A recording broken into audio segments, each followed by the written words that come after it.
মুসলিমদের অবৈধভাবে বাংলাদেশে নির্বাসন দিচ্ছে ভারত। বাংলাদেশের ইতিহাসে সবচেয়ে বড় ভুল, এ ভুলেই মহাবিপদে বাংলাদেশ। শুনুন বিস্তারিত। কোন রকম বিচারিক প্রক্রিয়া ছাড়াই শত শত ভারতীয়কে বাংলাদেশে ঠেলে পাঠানো হয়েছে বলে অভিযোগ উঠেছে। এই নিয়ে সরব হয়েছে আন্তর্জাতিক মিডিয়া। বার্তা সংস্থা এএফপির এক প্রতিবেদনে বলা হয়েছে, উভয় পক্ষের কর্মকর্তারা জানিয়েছেন শত শত মানুষকে কোনো রকম বিচারিক প্রক্রিয়া ছাড়াই বাংলাদেশে পাঠানো হয়েছে। এর নিন্দা জানিয়েছেন উচ্চ পর্যায়ের আইনজীবীরা। তারা বলেছেন, এভাবে এক দেশ থেকে অন্য দেশে মানুষ পাঠানো অবৈধ। যদিও নয়াদিল্লির দাবি বহিষ্কৃত লোকজন অবৈধ অভিবাসী। সম্প্রতি কথিত এমন অভিবাসীদের বিরুদ্ধে বেশ চড়াও হয়েছেন ভারতে হিন্দু জাতীয়তাবাদী সরকারের প্রধান নরেন্দ্র মোদী। বিশেষ করে যারা মুসলিম সংখ্যাগরিষ্ঠ প্রতিবেশী বাংলাদেশে কথিত অভিবাসী, তাদের বিরুদ্ধে বেশ কঠোর দিল্লি।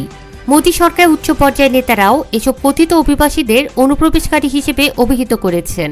তাদের এই পদক্ষেপ প্রায় ২০ কোটি ভারতীয় মুসলমানদের মধ্যে বেশ উদ্বেগের জন্ম দিয়েছে। এরই মধ্যে বাংলাভাষীদের মধ্যে চরম উদ্বেগ দেখা দিয়েছে। এখানে বলে রাখা ভালো, ভারতের পূর্বাঞ্চল ও বাংলাদেশে বাংলাভাষীর সংখ্যা সবচেয়ে বেশি। প্রবীণ ভারতীয় মানবাধিকার কর্মী হর্ষ মান্দার বলেছেন, ভারত সরকারের এমন পদক্ষেপে দেশের পূর্বাঞ্চলের মুসলিমেরা বেশ আতঙ্কিত। এর মাধ্যমে লাখ লাখ ভারতীয় মুসলিমকে উদ্বেগের মধ্যে ফেলেছে বর্তমান ভারত সরকার। বাংলাদেশে বেশিরভাগ সীমান্তই ভারত বেষ্টিত। ২০২৪ সালে গণ অভ্যুত্থানে ভারতের বন্ধুত্বপূর্ণ সরকারের প্রধান শেখ হাসিনার পতন হয় ঢাকা দিল্লি সম্পর্কের বরফ আরও শক্ত হয়েছে। এছাড়া ভারতের পশ্চিমাঞ্চলে এক সন্ত্রাসী হামলায় ২৬ জন নাগরিক নিহত হওয়ার পর অভিবাসীদের বিরুদ্ধে অভিযান আরও জোরদার করে দিল্লি সরকার। কেননা ২৪শে এপ্রিলের এই হামলায় নিহত বেশিরভাগই ছিল হিন্দু। ওই ঘটনার জন্য পাকিস্তানকে দায়ী করা হয়, যার ফলে দুই দেশের মধ্যে ৪ দিনের সংঘাত হয় এবং তাতে ৭০ জনের বেশি নিহত হন। এছাড়া ভারতের পূর্বাঞ্চলীয় রাজ্য আসামের বাসিন্দা রহিমা বেগম বলেন, মে মাসের শেষের দিকে তাকে গ্রেপ্তার করে পুলিশ। এরপর তাকে বাংলাদেশ সীমান্তে নিয়ে যায়। যদিও তিনি ও তার পরিবার তাদের গোটা জীবন ভারতেই কাটিয়েছেন। তিনি বলেন, আমি আমার পুরো জীবন এখানেই কাটিয়েছি। আমার বাবা মা দাদা দাদিরাও এখানের বাসিন্দা। এরপরেও তাকে কেন জোরপূর্বক সীমান্তে ঠেলে দেওয়া হয়েছে সে বিষয়ে তিনি কিছুই জানেন না। রহিমা বেগমের সঙ্গে আরও ৫ জনকেও আটক করে সীমান্তে নিয়ে যায় পুলিশ, যাদের সকলেই মুসলমান। এদের সবাইকে জোর করে অন্ধকারে ছেড়ে দিয়েছিল পুলিশ। রহিমা বেগম এএফপিকে বলেন, পুলিশ আমাদের দূরের একটি গ্রাম দেখিয়ে হামাগুড়ি দিয়ে সেদিকে যেতে বলেন। পাশাপাশি আমাদের দাঁড়িয়ে হাঁটতে নিষেধ করেন। যদি এমনটি করা হয় তাহলে পেছন থেকে গুলি করা হবে বলে ভয় দেখানো হয়। রহিমা বেগম আরও বলেন, একসময় তারা বাংলাদেশিদের হাতে ধরা পড়েন। তারা তাদেরকে বাংলাদেশি সীমান্ত রক্ষীদের কাছে হস্তান্তর করে। এদের বিরুদ্ধে মারধরের অভিযোগ করে রহিমা বেগম বলেন, তারা আমাদের ভারতে ফিরে যাওয়ার নির্দেশনা দেন। পরে আমরা যখন সীমান্তে পৌঁছালাম তখন আমাদের লক্ষ্য করে অপর প্রান্ত থেকে গুলি করা হয়। আমরা ভেবেছিলাম এটাই হয়তো আমাদের শেষ দিন, আর হয়তো বাঁচব না। তবে অলৌকিকভাবে রহিমা বেঁচে গেলেন। পরে তাকে চুপ থাকার শর্তে আসামে ফিরে যেতে দেয়া হয়েছে। এভাবে জোরপূর্বক অন্য দেশে ঠেলে পাঠানোর কড়া সমালোচনা করেছেন মানবাধিকার কর্মীরা। তারা বলেছেন, এটা সম্পূর্ণ বেআইনি। নয়াদিল্লি ভিত্তিক মানবাধিকার বিষয়ক আইনজীবী সঞ্জয় হেগদে বলেন, অন্য কোনো দেশ গ্রহণ করার আগ পর্যন্ত আপনি কাউকে সে দেশে ঠেলে পাঠাতে পারবেন না। এটা আইন বহির্ভূত। ভারতের আইন এই পদক্ষেপকে সমর্থন করে না। বাংলাদেশ জানিয়েছে, গত মে থেকে এভাবে অন্তত ১৬০০ ভারতীয়কে সীমান্তে ঠেলে দিয়েছে দিল্লি। তবে এই সংখ্যা আরও বেশি বলে জানিয়েছে ভারতীয় সংবাদ মাধ্যম। তাদের পরিসংখ্যান অনুযায়ী এই সংখ্যা প্রায় ২৫০০। এদিকে গণ অভ্যুত্থানের প্রায় ১ বছর হয়ে গেছে। যে গণ অভ্যুত্থান বাংলাদেশের সাবেক স্বৈরশাসক শেখ হাসিনাকে ক্ষমতাচ্যুত করেছে। মাত্র কয়েক সপ্তাহে সে অভ্যুত্থানে ১,০০০-এর বেশি মানুষ প্রাণ হারান, আহত হন আরও অনেকে। ২০২৪ সালে ৫ই আগস্ট ক্ষমতাচ্যুত প্রধানমন্ত্রী ভারতে পালিয়ে যাওয়ার পরেই অন্তর্বর্তী সরকারের দায়িত্ব নেন শান্তিতে নোবেল জয়ী বাংলাদেশি ড মোহাম্মদ ইউনূস। এই সরকার শৃঙ্খলা পুনঃপ্রতিষ্ঠা ও গণতান্ত্রিক প্রতিষ্ঠানগুলোকে পুনর্জীবিত করার অঙ্গীকার নিয়ে কাজ শুরু করেন, যেগুলো বহু বছরের দুর্নীতিপরায়ণ শাসনে প্রায় ধ্বংসস্তূপে পরিণত হয়েছে। তবে অন্তর্বর্তী সরকারের ১১ মাস পার হলেও পরিস্থিতি এখনও উত্তপ্ত। রাজনৈতিক বিক্ষোভ চলছেই। অনেক রাজনীতিবিদ প্রতিপক্ষের সঙ্গে সংঘাতে জড়িয়ে পড়ছে। তারা সমঝোতার পথে হাঁটতে অনিচ্ছুক। অন্যদিকে শেখ হাসিনার দল আওয়ামী লীগ বর্তমানে নিষিদ্ধ।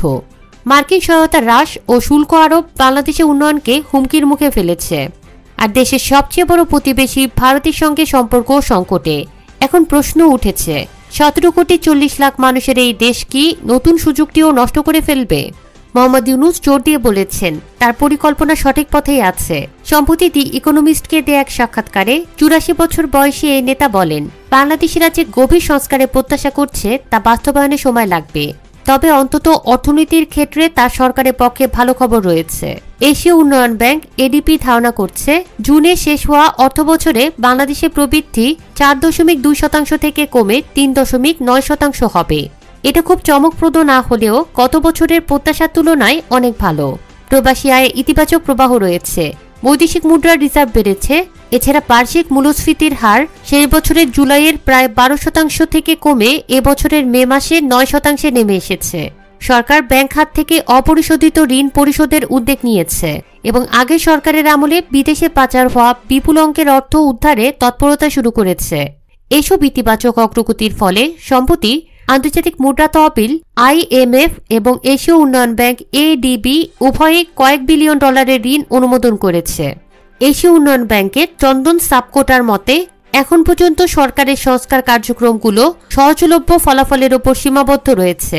বাংলাদেশ এখনও প্রধানত পোশাক রপ্তানির ওপর নির্ভরশীল, তবে অবকাঠামোগত দুর্বলতা এবং যুব সমাজের জন্য এখনও পর্যাপ্ত কর্মসংস্থান সৃষ্টি করতে পারছে না বাংলাদেশ।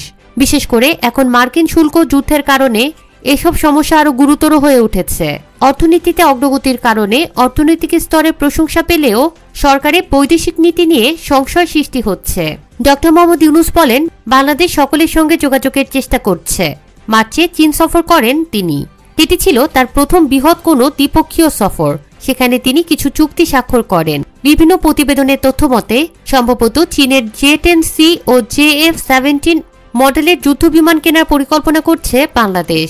সম্প্রতি এসব বিমান ভারতের বিরুদ্ধে ব্যবহার করেছে পাকিস্তান। 19 জুন প্রথম দ্বিপাক্ষিক শীর্ষ সম্মেলনে মিলিত হয় চীন, পাকিস্তান ও বাংলাদেশ। এসব ঘটনা ভারতের সঙ্গে সম্পর্ককে ক্ষতিগ্রস্ত করেছে। আগে বাংলাদেশের সবচেয়ে ঘনিষ্ঠ মিত্র ছিল ভারত। আরেকটি বিষয় হচ্ছে, বর্তমানে ক্ষমতাচ্যুত প্রধানমন্ত্রী শেখ হাসিনা ভারতে আশ্রয়ে আছেন, যদিও বাংলাদেশ এসব বিষয়ে তেমন কোনো পাত্তা দিচ্ছে না। গত বছরের এক সমীক্ষায় দেখা গেছে 75% মানুষ চীনকে ইতিবাচকভাবে দেখেন, আর ভারতকে পছন্দ করা মানুষের সংখ্যা মাত্র 11%। তবে বৃহদাকার কোনো প্রতিবেশী থেকে বিচ্ছিন্ন হওয়ার ঝুঁকি রয়েছে। এপ্রিলে একটি ট্রান্সশিপমেন্ট সুবিধা বাতিল করেছে ভারত। এর আগে বাংলাদেশি পণ্য বিদেশে রপ্তানির ক্ষেত্রে ভারতীয় বিমানবন্দর ব্যবহার করা হতো, কিন্তু এখন সেই সুযোগই নেই। ফলে ব্যবসায়ীদের ব্যয় আগের তুলনায় অনেক বাড়বে। চীনমুখী সম্পর্ক বাংলাদেশ যুক্তরাষ্ট্র সম্পর্কের জন্য নেতিবাচক হতে পারে। যুক্তরাষ্ট্র বিদেশি সহায়তা কমানোর আগে সুবিধাভোগী দেশগুলোর মধ্যে অন্যতম ছিল বাংলাদেশ, যে সহায়তার বেশিরভাগ অংশ রোহিঙ্গা শরণার্থীদের জন্য ব্যবহার করা হতো। এছাড়া বাংলাদেশি পণ্যের সর্ববৃহৎ বাজার হচ্ছে যুক্তরাষ্ট্র। গত মাসে বাংলাদেশ বাণিজ্য সংক্রান্ত আলোচনা শুরু করেছে, কারণ তারা 9 জুলাই থেকে কার্যকর হওয়া 36% পারস্পরিক শুল্ক এড়ানোর চেষ্টা করছে। তবুও বাংলাদেশের সামনে সবচেয়ে বড় প্রশ্ন হল, কত দ্রুত দেশে গণতন্ত্র ফিরে আসবে এবং সে অর্জন কতদিন স্থায়ী হবে। ডক্টর মোহাম্মদ ইউনূস ইঙ্গিত দিয়েছেন 2026-এর ফেব্রুয়ারি থেকে এপ্রিলের মধ্যে নির্বাচন হতে পারে। তার আগে তিনি চান রাজনীতিবিদরা জুলাই সনদে স্বাক্ষর করবেন, যা নির্বাচনের মূলনীতি নির্ধারণ করবে এবং জয়ী দলের প্রয়োজনীয় সংস্কারের তালিকা ঠিক করবে। তবে রাজনীতিবিদরা ঠিক কোন শর্ত এই সনদে যুক্ত করতে রাজি হবে তা এখনো স্পষ্ট নয়। নির্বাচনে অংশগ্রহণের জন্য নিবন্ধিত দলের সংখ্যা প্রায় 150টি, যা আগের চেয়ে দ্বিগুণের বেশি। নতুন দলগুলোর মধ্যে রয়েছে ন্যাশনাল সিটিজেন্স পার্টি NCP। এটি ছাত্র নেতৃত্বাধীন দল যা গণ অভ্যুত্থান থেকে জন্ম নিয়েছে। অন্তর্বর্তী সরকার নতুন রাজনৈতিক প্রজন্ম গড়ে তোলায় আগ্রহী, তাই এটি একটি আশা জাগানো সংবাদ। তবে সমস্যা হলো, এসব ছোট দলগুলো সম্ভবত খুব ভালো ফল করতে পারবে না। একটি জরিপে দেখা গেছে, যারা ইতিমধ্যে ভোট দেওয়ার সিদ্ধান্ত নিয়েছে তাদের মধ্যে প্রায় 5% NCP-কে ভোট দেবে। পুরনো দলগুলো অনেক ভালো অবস্থানে আছে। বাংলাদেশ জাতীয়তাবাদী দল BNP সিদ্ধান্ত নেওয়া ভোটারদের 42% সমর্থন পাচ্ছে। ইসলামী দল জামাত ইসলামী 32% ভোট পেয়েছে। উদারপন্থীরা আশঙ্কা করে ইসলামপন্থীরা ধর্মীয় উগ্রপন্থীদের প্রাধান্য দেবে। আর BNPর ব্যাপারে অনেক বাংলাদেশি মনে করে এটি ক্ষমতাচ্যুত আওয়ামী লীগের মতোই দুর্নীতিগ্রস্ত। সেই দল আওয়ামী লীগ এবার নির্বাচনে অংশ নেবে না।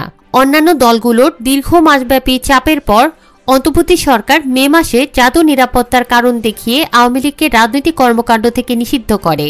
তাত্ত্বিকভাবে বিচার কার্য শেষ হওয়ার আগ পর্যন্ত এই নিষেধাজ্ঞা দেওয়া হয়েছে। তবে বিষয় হচ্ছে, এই আইনি লড়াই অনেক সময় ধরে চলতে পারে।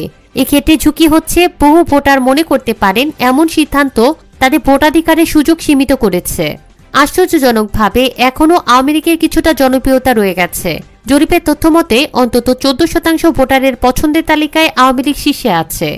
আওয়ামী লীগের এক নেতা মোহাম্মদ আরাফাত জোর দিয়ে বলেন, দেশের অর্ধেক মানুষ এখনও তার দলের প্রতি সহানুভূতিশীল। আওয়ামী লীগের দাবি, গণঅভ্যুত্থানের পর থেকে পুলিশি হেফাজতে দলটির অন্তত 24 জন নেতাকর্মীর মৃত্যু হয়েছে। মানবাধিকার সংস্থা হিউম্যান রাইটস ওয়াচ অন্তর্বর্তী সরকারকে ইচ্ছাকৃতভাবে আওয়ামী লীগ সমর্থকদের লক্ষ্য করে হামলা করার অভিযোগ করেছে, যা আগে সরকারের রাজনৈতিক বিরোধীদের বিরুদ্ধে দমননীতিরই প্রতিচ্ছবি বলেও উল্লেখ করেছে। লন্ডন স্কুল অফ ইকোনমিক্সের আইনবিদ আক্তার খান বলেন, টেকসই পরিবর্তনের জন্য বাংলাদেশের সবাইকে একসঙ্গে আনা প্রয়োজন।